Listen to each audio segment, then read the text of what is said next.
बिस्मिल्लाहिर्रहमानिर्रहीम। कुरान पाक में अल्लाह तबारक व तआला ने इरशाद फरमाया, कुंतुम खैरा उम्मतिन उखरिजत लिन्नास तअमुरूना बिल मारूफ व तनहौना अनिल मुनकर। अल्लाह तबारक व तआला ने इरशाद फरमाया कि तुम एक बेहतर उम्मत हो, तुम लोगों के लिए निकाली गई कि तुम नेकी का हुक्म देते हो और बुराई से मना करते हो।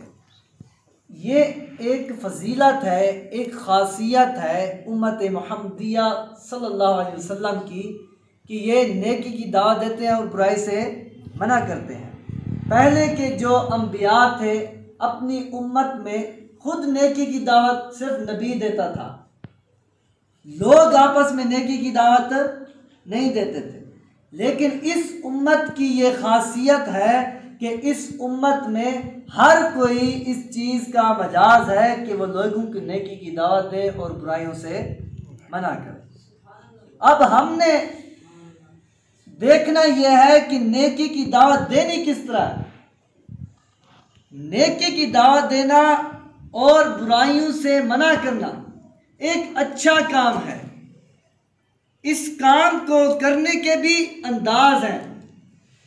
जब आप नेकी की दावत दे रहे हैं, आपका अंदाज अच्छा नहीं है, आपकी गुफ्तगू करने का अंदाज अच्छा नहीं है, आपका किरदार अच्छा नहीं है, लेकिन आप लोगों को नेकी की दावत दे रहे हैं, आपका अंदाज गुस्से वाला है, उदासी वाला है, तो फिर सामने वाले पर असर नहीं पड़ सकता। तो जब आप नेकी की दावत दें, इस अंदाज को अपनाएं कि जो हमारे प्यारे आका अलैहिस्सलाम का अंदाज था। हमारे प्यारे आका अलैहिस्सलाम साफ साफ और जुदा जुदा अल्फाज इस्तेमाल फरमाते थे कि सामने वाला याद कर लेता। आज हम तक कितनी अहादीस पहुंची हुई हैं किताबों की शक्ल में। हमारे प्यारे आका अलैहिस्सलाम किसी अंदाज की वजह से, हमारे प्यारे आका अलैहिस्सलाम का अंदाज ऐसा था कि सामने वाले याद कर लेते थे और सहाबा किराम ने याद कर लिया, आगे पहुंचा दिया, ताबईन तबा ताबईन आगे पहुंचाते रहे। और आज हम तक कितनी किताबें पहुंच चुकी हैं, अहादीस पहुंच चुकी हैं। हमारे प्यारे आका अलैहिस्सलाम के मुआमलात, हमारे प्यारे आका अलैहिस्सलाम के अंदाज तबलीग हम तक पहुंच गया। तो हमने जब नेकी की दावत देनी है लोगों को, उसमें हमारा अंदाज भी ऐसा होना चाहिए कि सबसे पहले उनको सलाम अच्छे अंदाज में करें, अस्सलामु अलैकुम रहमतुल्लाहि व बरकातुहू। आपके अंदाज से, आपके सलाम करने के अंदाज से उस पर असर पड़े और आपकी बात को गौर से सुनने के लिए तैयार हो जाए।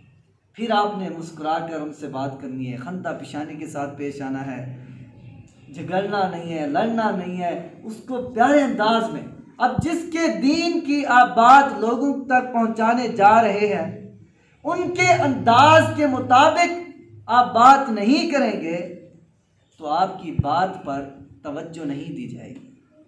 जिस सरवरे कायनात शहंशाह मौजूदात सल्लल्लाहु अलैहि वसल्लम की सुन्नतों की तरवीज के लिए, उनके दीन की तबलीग के लिए जा रहे हैं, तो लिहाजा अंदाज भी उनके जैसा अपनाना चाहिए। हमारे प्यारे आका अलैहिस्सलाम मुस्कुरा कर बात करते, आसान अल्फाज में गुफ्तगू फरमाते, साफ साफ अल्फाज इस्तेमाल फरमाते थे। गुफ्तगू के अंदाज भी बहुत सारे हैं कि हमें दिलजुई अगर बड़ा है तो उससे अदब के दायरे में रहकर गुफ्तगू करनी चाहिए, छोटा है तो उससे मोहब्बत भरा अंदाज रखना चाहिए, आप जनाब कहकर पुकारना चाहिए। बाज़ औक़ात हमारी गुफ्तगू में ये होता है कि हम दूसरे की बात काट देते हैं, फिर अपनी बात शुरू कर देते हैं, ये भी अंदाज अच्छा नहीं है। लोगों से जब कलाम करो उनकी अक्लों के मुताबिक, ऐसा ना हो कि आप मुश्किल अल्फाज बोल रहे हो और सामने वाले को समझ ही ना है। आपकी इल्मियत की धाक तो सामने वाले पर बैठ जाएगी कि माशाअल्लाह इतने इल्म वाला है और इसके पास बहुत ज़्यादा इल्म है, बहुत ज़्यादा मुश्किल अल्फाज इस्तेमाल कर रहा है, लेकिन जो आप कहना चाह रहे हैं, जो आपका मकसद है, वो खाक में मिल जाएगा, उससे कुछ भी समझ में नहीं आएगा। तो लिहाजा साफ साफ आसान अल्फाज आपने इस्तेमाल करने हैं ताकि आपका मकसद पूरा हो जाए। आप उसको नमाज की दावत दे रहे हैं, कुरान की दावत दे रहे हैं, झूठ से बचने की दावत दे रहे हैं।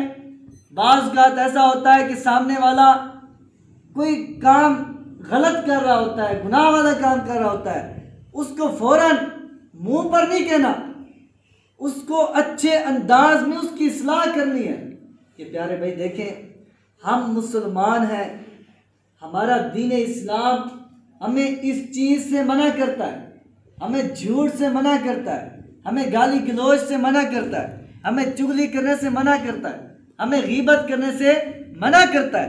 तो आप शफ़क़त फरमाएं, आप इस तरह ना करें कि लोगों की दिल आज़ारी हो, लोगों का दिल दुख जाए, इससे आप परहेज़ करें। जब आप इस तरह का अंदाज़ रखेंगे ना, इस्लाह अच्छे अंदाज में इस्लाह करेंगे, तो सामने वाले को आपसे खुशी भी होगी और आपके मोहब्बत भी उसके दिल के अंदर बैठेगी। सबसे पहला काम यह है, जब आपने दीन का काम करना है, लोगों के अंदर आपने सुन्नत की तरवीज करनी है, तो लोगों के दिलों के अंदर अपनी मोहब्बत पैदा करें। जब तक आपकी मोहब्बत दूसरों के दिलों के अंदर पैदा नहीं होगी, तब तक आप उनको सही तरीके में बात नहीं समझा सकते।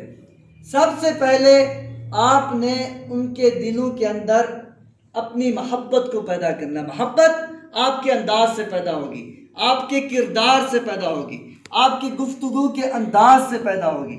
आपका अंदाज अच्छा होगा, मुस्कुरा कर बात करेंगे, खंदा पिशानी से पेश आएंगे, जब भी आप आएंगे उसे सलाम करेंगे तो उसके दिल के अंदर आपकी मोहब्बत बैठ जाएगी। जब फिर उसे आप नेकी की दावत देंगे तो वो आपकी नेकी की दावत पर अमल करने के लिए तैयार हो जाएगा। आप उससे नमाज का कहेंगे, वो नमाज पढ़ने के लिए आ जाएगा। आप कुरान का कहेंगे, कुरान पढ़ने के लिए आ जाएगा।